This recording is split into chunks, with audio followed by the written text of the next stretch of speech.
warahmatullahi wabarakatuh. Bertemu kembali dalam Tommy Speak, kanal yang dibangun oleh anak muda yang peruntukannya untuk berbagi inspirasi, berbagi hal-hal baik, dan tentu saja mudah-mudahan bisa bermanfaat untuk masyarakat Bulukumba, Sulawesi Selatan, dan bahkan Indonesia. Pada siang hari ini, Tommy Speak kedatangan sahabat yang namanya Ayu Lestari.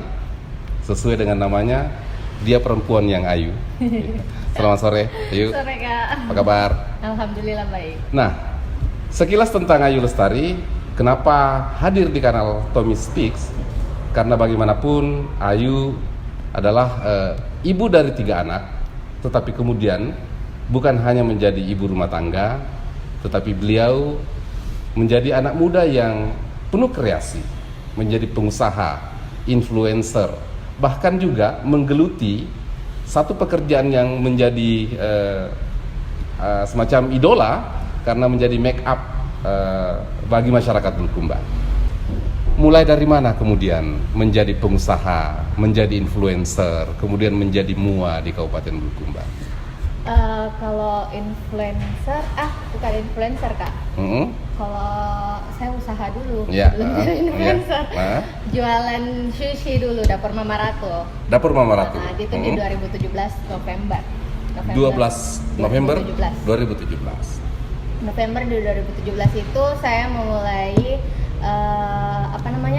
memulai usaha dengan makanan, kuliner makanan, sushi. Itu sebenarnya berawal dari hobi, passion saya di dunia masak. Karena senang memasak di rumah. Senang memasak dan kebetulan kalau misalnya saya kalau misalnya saya ada makanan yang baru lagi, pasti saya kasih coba suamiku dulu. Oh ya. Jadi Kalau trial and error-nya, uji cobanya sama suami. Ya. Kalau enak dilanjut. Kalau enak lanjut. Oke. Nah, terus habis itu di 2018 saya mulai, sebenarnya saya suka makeup itu karena kemarin di PPI Sulsel itu kita dapat beauty class.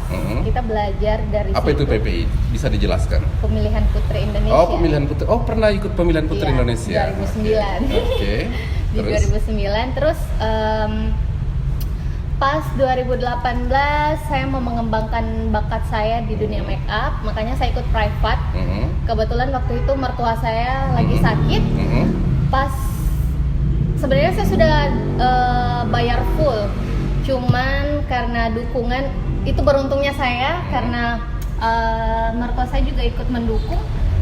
Kemarin itu di 2018 saya kembali ke Makassar untuk private di salah satu mua ternama di Sulsel.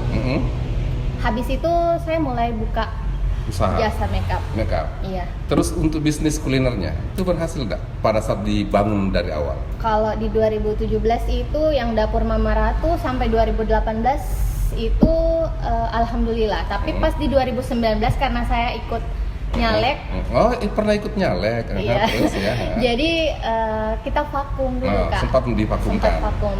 Ya, terus habis itu 2020 saya memulai usaha ini, kafe Taichan. Kafe Iya, Taichan. Taichan.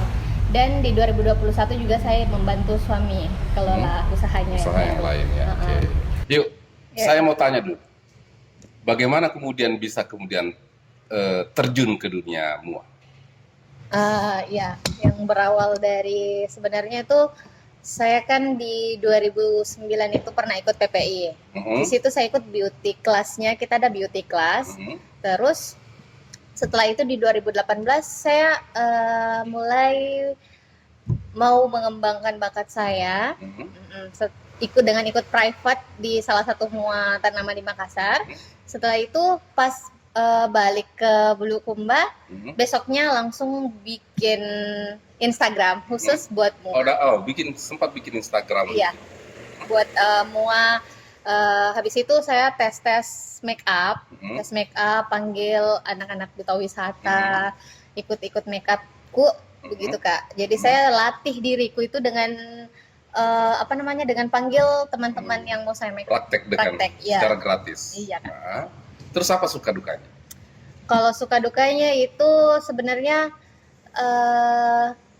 di make up wedding, makeup wedding itu kan biasanya saya bangun subuh. Ya. Bangun subuh.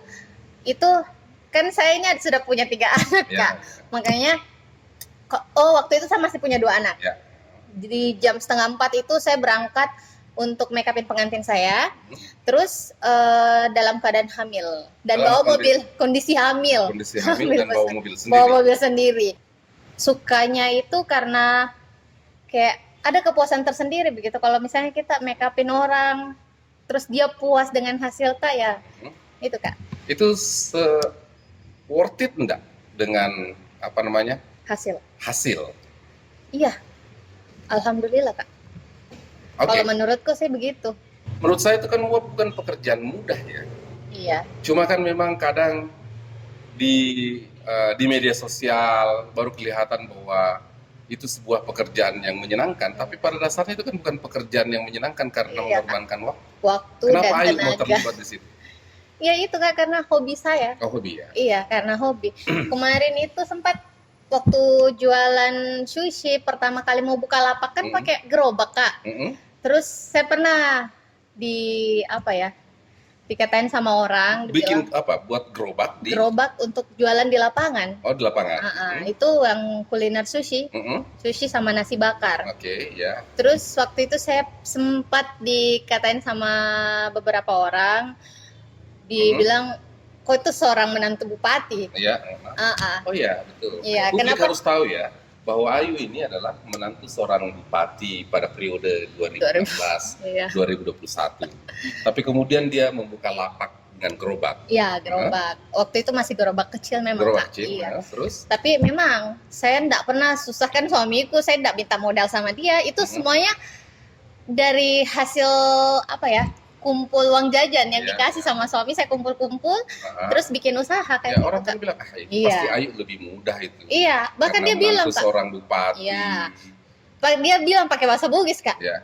Maga mo ilo balu di lapangan, dek mau siri-siri, gitu tuh Kak. Ya, jadi Dia bilang begitu. Oke, orang-orang luar yang melihat Ayu menjual Iya. di lapangan itu kemudian mengatakan bahwa untuk apa kau Untuk jualan? apa? Ya. Oke. Kau enggak malu, backgroundnya mertuamu itu kan dia seorang bupati. Kenapa kau pergi jualan kayak begini? Tapi saya bilang ini hobi saya memang di Iya. sini. Dan kalau memang saya punya kemampuan di masa muda saya, kenapa saya enggak pergunakan? Iya. Iya, kayak begitu Kak. Terus bagaimana kabarnya yang usaha pertama? Iya. Berhasilkah ataukah? Sempat gagal Kak di 2019 itu saya sempat gagal. Terus karena saya gagal, saya vakum dulu di situ di tahun itu karena kebetulan saya juga ikut nyalek. Ya. Habis itu saya membuka pikiran saya kembali untuk kalau misalnya saya terus-terusan tinggal di rumah, saya juga kayak bingung mau bikin apa terus di rumah toh Kak. Jadi saya berinisiatif untuk buka tahun 2020 itu saya mulai di Taichan lagi Kak.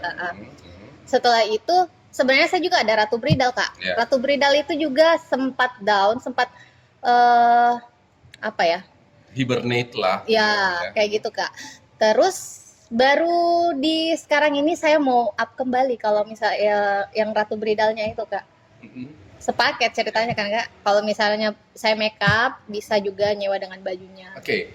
Terus kemudian membuka Taichan. Ya. Apakah tidak kapok, tidak jerah? Karena kan bagaimanapun yang Mama Ratu Iya. Sushi itu kan sempat gagal. Iya Kak. Jangan sampai gulung tikar lagi. Enggak sama sekali Kak. Nggak ada keraguan untuk. Enggak. Apa yang membuat Ayu tetap optimis bahwa itu bisa?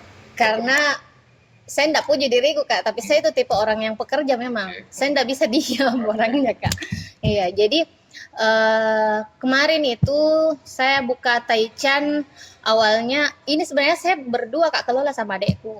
Iya, karena Bisnis bersama. ya bisnis bersama. Karena saya pikir saya juga enggak bisa fokus terus di sini. Jadi harus ada yang bantu Kak. Iya, karena mana lagi tambah anakku tuh satu Ya, jadi tambah 3 lagi. nih ya. Ya.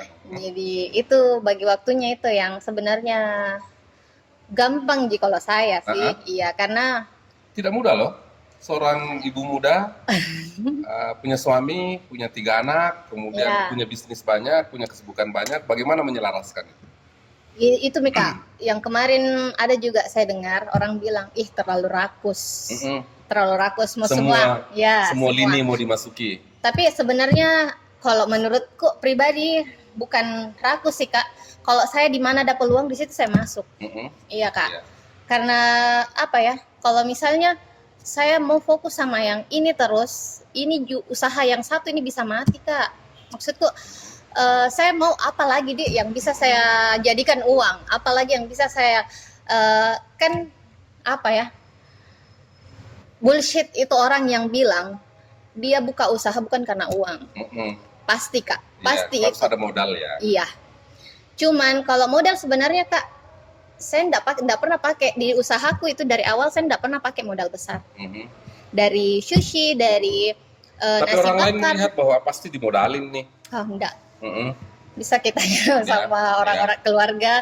Saya enggak pernah mengharap sama suami, saya enggak pernah mengharap sama mertua saya, enggak pernah begitu Kak. Ya, bagaimana kemudian Ayu bisa menepis bahwa usaha yang dilakukan oleh Ayu adalah usaha yang disokong oleh suami dengan mertua?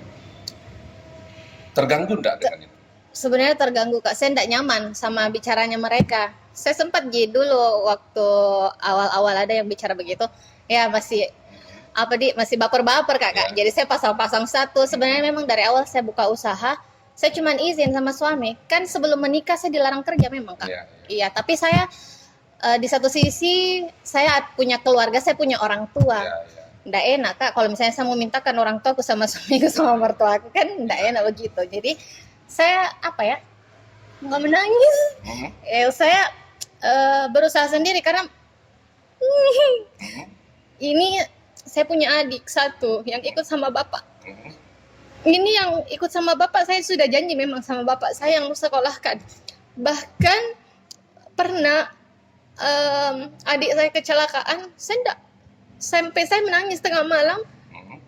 Suamiku tanya, kenapa? Saya tidak pernah jawab, saya tidak pernah bilang, saya tidak mau ceritakan bapakku butuh ini, saya tidak pernah, saya usaha sendiri, makanya enak Kak, lega saya rasa kalau misalnya nangis lega saya rasa kalau misalnya itu yang saya kasih orang tuaku dari saya hasil kerja keras. Ya, begitu Kak. Ini yang orang mungkin tidak pernah tahu. Orang luar cuma melihat bahwa Ayu ini dapat banyak fasilitas, tergantung. Padahal dia bangun pagi, bangun subuh, bangun warung, bangun kafe, gagal, tidak menyerah. Nah, ini kan mungkin perlu ditahu oleh orang bahwa tidak semudah orang bayangkan. Terus mereka cuma lihat hasil saja. Ya, saya juga termasuk perempuan yang sangat beruntung karena dikelilingi sama keluarga kayak suami, mertua yang tidak pernah menuntut saya harus kok cari uang sendiri, enggak. Karena saya semua terpenuhi, tapi itu di satu sisi lagi saya tidak mungkin mau mintakan orang tuaku sama mereka. Iya Kak. Apalagi suatu waktu Ayu yang harus mandiri ya. Iya Kak. Apalagi sudah punya 3 anak. Iya betul Kak. Terus mimpi besarnya Ayu di masa mendatang? Ya, mimpi. Bagaimana Taichan ke depan? Ya, bagaimana bridalnya? Kalau untuk Taichan sendiri, saya punya bisnis plan ke depannya itu semoga bisa buka cabang lagi Kak. Iya, di Bantaeng atau Sinjai yang dekat-dekat dulu. Kebetulan kemarin ada yang sudah tawarkan mau franchise di Bantaeng, cuman sebelum ini saya bilang saya kembangkan dulu yang ada di sini, habis itu nanti saya kalau misalnya memang ini nanti saya juga di Bantaeng buka franchise. Kalau bridalnya apa cita-citanya ke depan? Ya, kalau bridal semoga bridalnya juga makin lancar Kak orderannya. Cuman saya enggak fokus di satu Kak, karena itu saya punya suami, saya punya anak. Iya. Tidak boleh melupakan tanggung jawab. Ayu seorang istri yang punya tanggung jawab terhadap suami. Karena terbebani Kak kalau misalnya keluar terus dia belum makan gitu. Itu saya yang jadi bebanku sebenarnya. Padahal itu dia sudah besar nih, sebenarnya sudah bisa mengatur sendiri makanannya ininya. Mungkin mereka cuma lihatnya di Instagram ketika Ayu main TikTok, Iya. bikin Instastory kayak fun-fun, seolah-olah apa hidup nyaman, hidup tenang. Padahal jauh dari itu mereka tidak tahu bahwa kita ini butuh kerja keras. Iya, Kak. Bagaimana tuh? Cocok, Iya, setuju cocok, nggak? Kak. Iya, saya juga mau berpesan kepada teman-teman perempuan semuanya, kalau kalian punya potensi, kenapa tidak untuk mengembangkan? Toh, Perempuan juga bisa. iya, perempuan bisa. Mbak, bahwa modal bukan segalanya, tetapi Iya, Kak. komitmen yang harus dibangun, Iya, iya, betul. keinginan kuat, dan tentu saja dukungan dari keluarga. Iya, Kak. Oke. Mudah-mudahan Ayu bisa semakin berhasil. Amin, Ya. amin. Ada hambatan-hambatan yang dialami selama ini tidak? Gitu, Kak, yang di 2019 yang sempat gagal itu. Terus yang kemarin yang dibilang saya rakus karena mau ambil semua. Tapi ya kembali lagi, saya ya masuk telinga kanan, Ya. keluar ambil baiknya saja gitu, Kak. Tapi itu kayak bikin semangatku lagi tumbuh, Kak, untuk harus Kak lagi nih kembangkan ini muaku, harus Ya. Kak lagi kembangkan bridalku. Karena itu bridal itu bukan modal sedikit juga, Kak. Iya. Saya lihat di Instagramnya Ayu itu kan lumayan banyak nih followersnya. Iya, alhamdulillah. Kemudian kadang mengendorse produk Iya, UMKM, endorse produk anak-anak muda Bulukumba. Kenapa sampai tertarik kemudian menjadi tukang endorse? Dibayar nggak Ayu? Awalnya, Kak, di 2018 kalau nggak salah itu saya mulai endorse. Belum 10.000 followers, belum 10.000 waktu itu. Kita belum ada admin. Sekarang saya ada admin, jadi semua online shop yang mau mau endorse harus melalui admin. Jadi sudah punya admin? Iya, Kak. Jadi adminnya itu saya bayar juga, Kak. Okay. Jadi sekarang itu saya berbayar, cuman kalau misalnya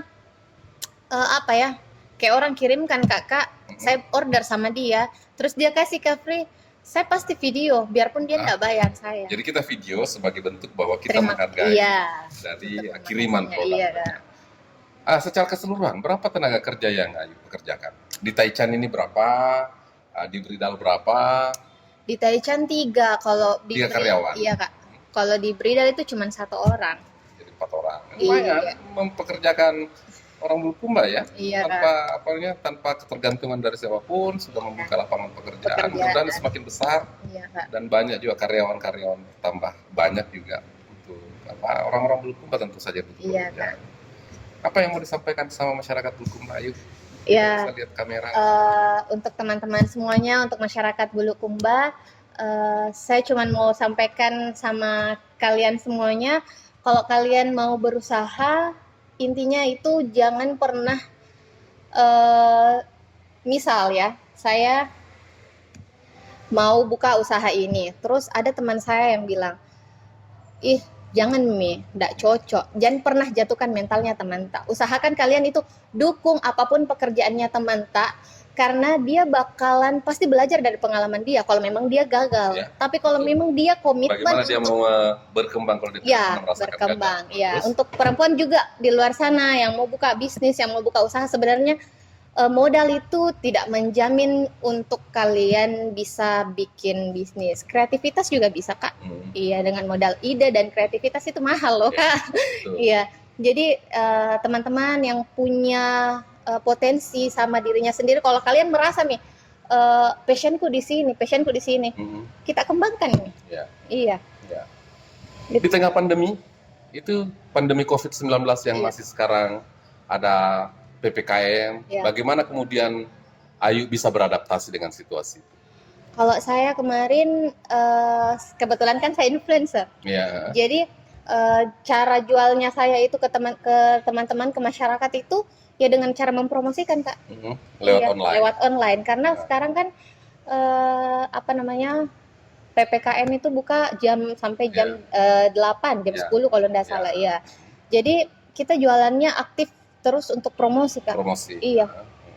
Oke. Yuk. Ini kan waktu Pileg 2019 gagal nih. Iya, Kak. Masih mau tertarik jadi politisi? Politisi itu susah loh. Tidak ada yang susah, Kak, kalau mau belajar. Mau belajar. Iya. Insya Allah tertarik, Kak. Bagaimana kemudian perempuan menjadi politisi di tengah image bahwa dia hanya menjadi pelengkap penderita. Pelengkap penderita palingan datang duduk diam. Apa yang akan Ayu siapkan agar kemudian bisa menjadi wakil rakyat yang betul-betul memperjuangkan aspirasi rakyat? Iya. Kalau dibilang begitu Kak, ya memang ada beberapa sih Kak yang saya lihat memang kayak begitu, datang duduk diam. Ya saya juga sudah pernah belajar nimbrung di sana Kak. Ya saya pelajari semuanya. Kayaknya mereka memang apa ya?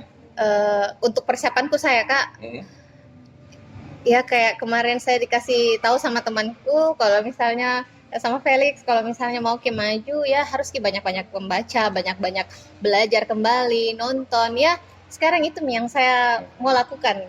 Iya, karena kemarin memang saya jarang. Bukan jarang sih, bahkan sama sekali enggak pernah mungkin Kak Ribang membaca. Kecuali main HP. Terus yuk, Iya, Kak. sebagai influencer nih, punya banyak followers di sosial media. Banyak yang biasa Anda, biasa yang gombal-gombalin gitu. Jika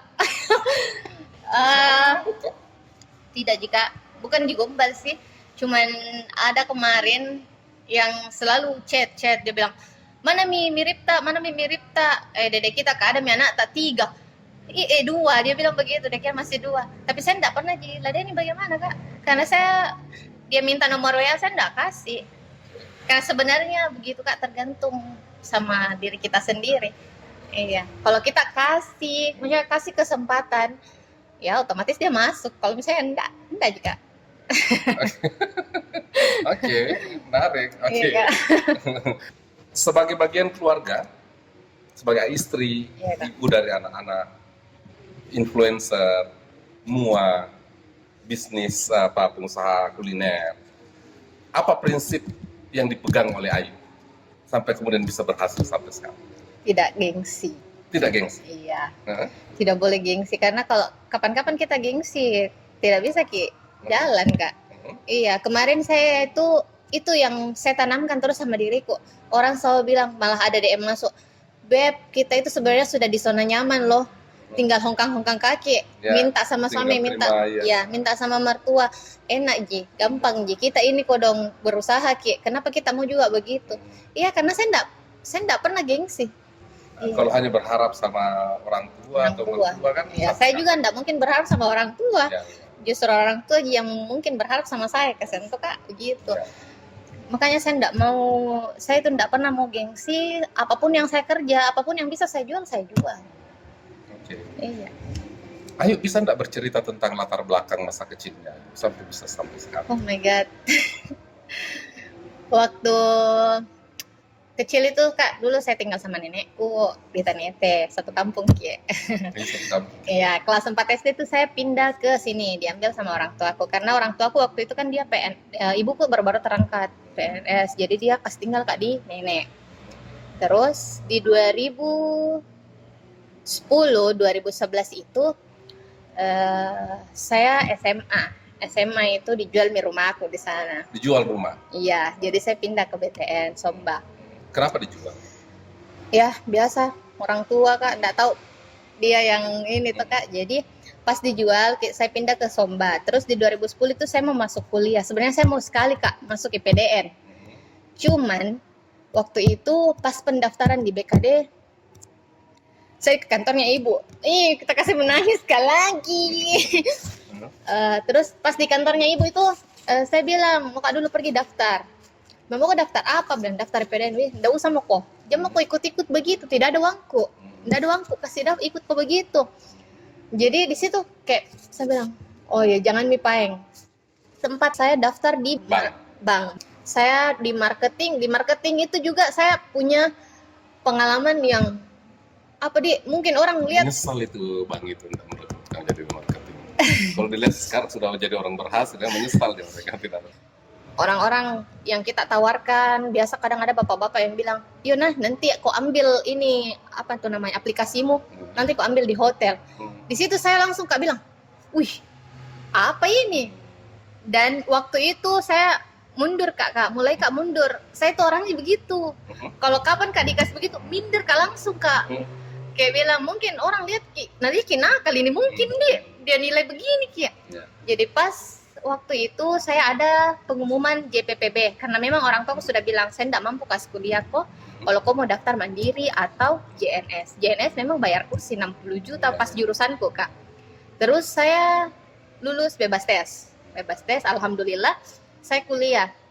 Di semester 2 itu kak saya disuruh berhenti. Sebenarnya saya lolos ke apalagi namanya ke Cina untuk PSM saya ikut paduan suara. Iya, paduan suara. Itu hari saya mau ikut audisi. Cuman ibuku langsung telepon. Tidak usah kau ikut audisi. Kau pulang di sini lihat kak. Saya tidak samain bapakmu. Begitu kak. Jadi waktu itu saya pulang. Mungkin bilang kayak kak terlalu mendramatisir atau mungkin nanti orang lain bilang terlalu mendramatisir. Tapi lillahi ta'ala itu makanan kak, beras sama bawang merah sama lombok. Saya pernah rasa itu yang namanya makan itu yang pas masa-masa ininya bapak sama ibu. Terus waktu itu kayak apa kalau orang broken home pasti kayak susah mah ini dapat kembali boski begitu kak, karena dia dari keluarga ini. Iya begitu. Di pikiranku kayak berantakan nih semuanya kak. Cuman ada temanku Wulan sama Dini. Ini Wulan sama Dini saya selalu nebeng sama dia kak. Makan pun saya nebeng sama dia. Jadi pas waktu itu selesai pas mau skripsi, dulu kan saya enggak terlalu ini sama mertua. Pas sakit saya baru mendekat dan saya baru di ini, iya kan. Terus waktu itu pas skripsi saya susun skripsi di rumah mertua di Kumala. Waktu itu pongona selalu bilang, nak jangan kok selesai sekolahmu, sedikit mami. Tidak bisa kak Pong, saya juga malu kak bicara kak kalau misalnya saya tidak ada uang untuk selesaikan ini skripsi. Terus waktu itu katanya Ratu dia kan pendidikan, setiap bulan itu dia kirim uang 500, tapi saya tidak pernah ganggu itu uang, saya tidak pernah ganggu ini uang. Makanya saya bilang, di mana kak mau ambil uang ini selesaikan kuliahku, di mana kak? Tapi ada di jalan dikasih kak sama Allah kak. Ada omku yang bantu kasih itu sampai betul-betul 2011 bapakku sama ibuku pisah. Di situ misalnya komitmen saya harus ke sekolah adekku. Iya, saya anak pertama, tulang punggung keluarga pasti. Dan dulu banyak cibiran sebelum saya menikah, banyak yang bilang, enggak bisa. Tapi saya sama ini yang selalu kuatkan kak, selalu bilang, jangan kau pernah dengar omongannya orang. Iya. Jangan selalu dengar omongannya orang. Kita yang mau jalani, bukan mereka. Ya kita buktikan saja. Dulu saya sampai tidak disuka, banyak yang tidak suka. Tapi alhamdulillah sekarang kak, ya yang namanya sabar, tulus mungkin memang tidak bisa dibilang kak tulus. Tapi ya semuanya. Mau dia apa cinta? Iya. Apa yang lain lewat kok. Cinta ini bro. Gitu. Iya. Sampai ibu kok dia bilang, mak, mau dikasih menikah kak? Nggak mungkin kok nak sama dia, nggak mungkin. Dia itu keluarga dari begini, keluarganya ini itu. Tapi saya ya yakin ya sendiri, saya telepon dia terus tuh kak, bagaimana ini. Oke. Baik, sahabat-sahabat sekalian yang setia dengan Tommy Speak, ada inspirasi yang disampaikan oleh Ayu Lestari. Meski banyak orang berpikir bahwa dia memiliki privilege, memiliki fasilitas karena dia adalah seorang mantu bupati di periode sebelumnya, tetapi apa yang disampaikan oleh Ayu adalah bahwa dia tetap butuh kerja keras. Usaha-usaha yang dibangunnya ada yang gagal dan juga ada yang sementara berkembang. Usaha yang dibangunnya itu tidak berdasarkan suntikan modal dari sang mertua atau dari sang suami, tetapi itu mengacu pada kerja-kerja kerasnya mengumpulkan uang sedikit demi sedikit agar kemudian usahanya bisa berkembang. Ini sebenarnya menjadi pembelajaran bagi kita bahwa kadang kita terinspirasi pada orang yang sudah berhasil tetapi tidak melihat bagaimana dia kemudian bersusah payah, berdarah-darah, kemudian berada pada titik yang dikatakan orang yang berhasil. Kita juga tidak boleh meng-underestimate pada seseorang bahwa jangan sampai dia berhasil karena mendapatkan fasilitas dan kemudahan-kemudahan dari orang lain. Poin penting dari sebuah keberhasilan adalah kerja keras, komitmen, dan ada passion agar kemudian usaha itu dapat berhasil. Semoga kemudian ini bisa menjadi inspirasi bahwa ada anak muda dengan 3 anak, ada suami, kemudian dia bisa membagi waktu agar kemudian usahanya tetap bisa berjalan, eksistensinya sebagai perempuan tetap ada, dan kemudian hubungannya dengan keluarga tetap dia jadikan sebagai skala prioritas. Ada lagi hal yang mau disampaikan, Ayu? Ya, itu saja, Kak. Ya, cukup? Ya, cukup. Nah, baik, saudara-saudara sekalian, ada nilai yang bisa kita petik bahwa dalam pandangan orang tidak mungkin, bagi Ayu menjadi mungkin. Salah satu contohnya, dia berjuang membangun keluarganya di tengah banyak orang yang mungkin memandang sebelah mata. Tapi sekarang bisa menjadi bukti bahwa dia bisa menjalani itu semua, menjalani sebagai sebuah keluarga yang sakinah, mawaddah warahmah dengan 3 anak yang soleh dan soleha, dan kemudian bisa menjalani bisnisnya dengan baik, bisa kemudian menyusun rencana-rencana masa depan. Mudah-mudahan ini bisa menjadi inspirasi bagi sahabat-sahabat sekalian bahwa sebuah ketidakmungkinan bagi kita semua belum tentu, karena bisa jadi itu bisa kita wujudkan secara bersama dengan dedikasi, dengan passion, dengan kerja keras, dan bukan hanya berharap dari fasilitas orang lain. Saya Tommy Satriulianto, bertemu kembali dalam kanal Tommy Speak di edisi selanjutnya. Assalamualaikum warahmatullahi wabarakatuh.